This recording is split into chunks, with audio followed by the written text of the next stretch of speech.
How is the BBC structured? The BBC is the world's largest and oldest broadcaster. The BBC is owned by the Crown, which means publicly owned, but is funded by the government. The BBC is structured by having 3 commercial subsidiaries. They are BBC Worldwide, BBC Studios and Post-Production, and BBC World News. The main subsidiary within the BBC is BBC Worldwide.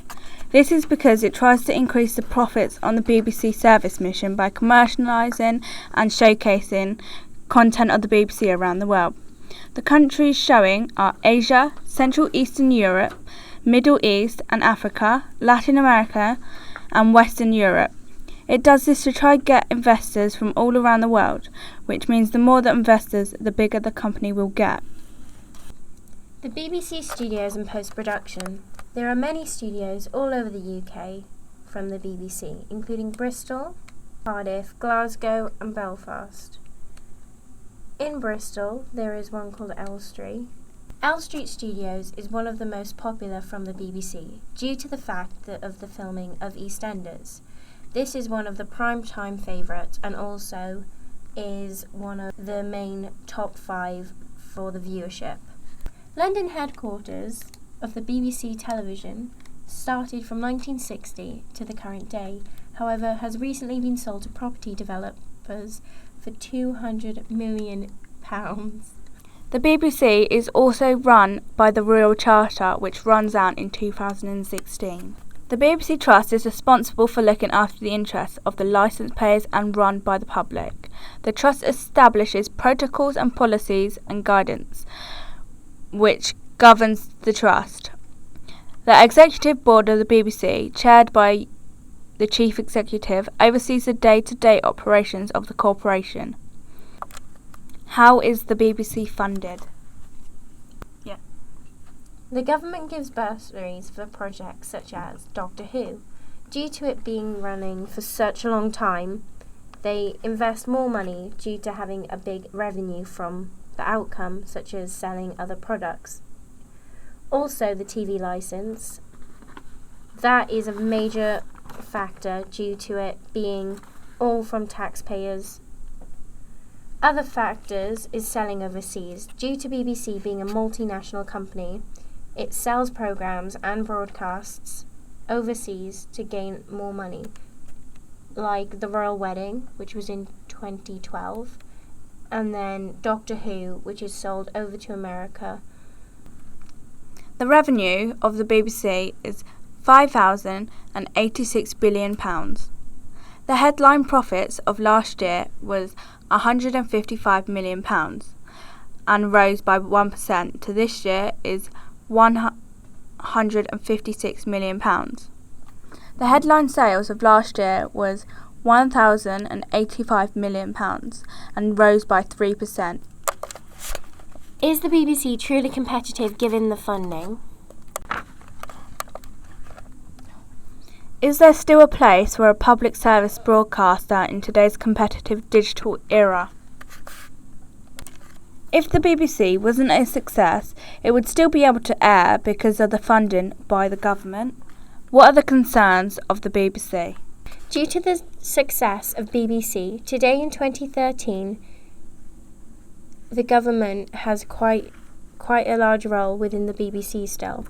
This, however, is questionable due to the large revenues. Figures from the year 2012 to 2013 increased by 16.6 million. How is ITV structured?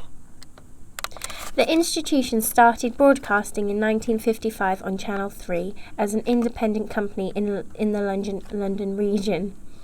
It was extended to 15 other regions by 1973. Then, due to the Broadcasting Act of 1990, allowed regional companies to merge for the first time. Mergers took a large part in the structure of ITV. The first merger took place in 1994 when ITV got the franchise LWT. LWT stands for London Weekend Television. This was the ITV network franchise holder for Great Britain. It broadcasts for ITV on the weekends from Fridays at 5:15 p.m. to Monday mornings 6 a.m. Funding structure.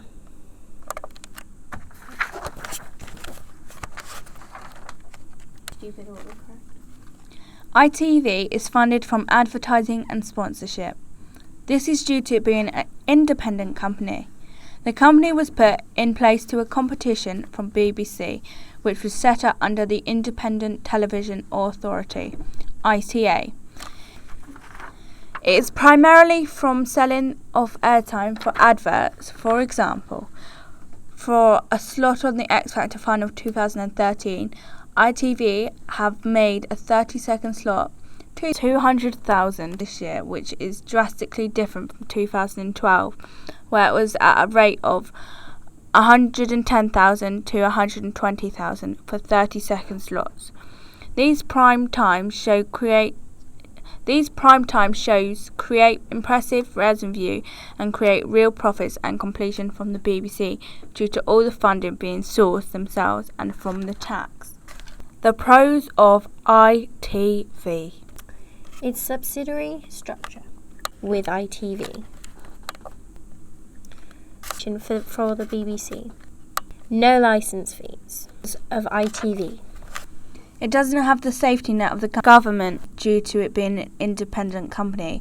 Therefore, if ITV wasn't successful, it wouldn't have funding from the government to help them.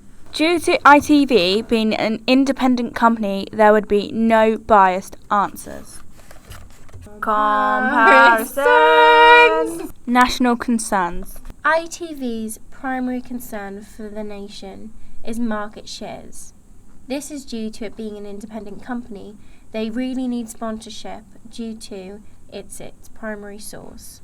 The BBC is very different to ITV. The BBC is run by the government, so it doesn't have to worry about the market share because the government will always help them fund. International concerns. ITV, selling programmes internationally. Most known as Downton Abbey selling to America, it then turned into a huge success. Range of products.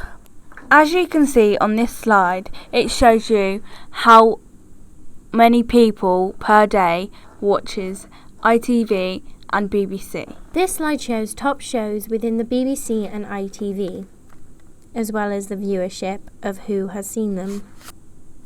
As you can see from this slide, BBC has a greater viewer intake than ITV combined. This shows that despite what everyone says about the issues of BBC not being fit to run digitally, it still has the large viewerships and still makes a decent profit. Therefore, it is still willing to compete. However, some may say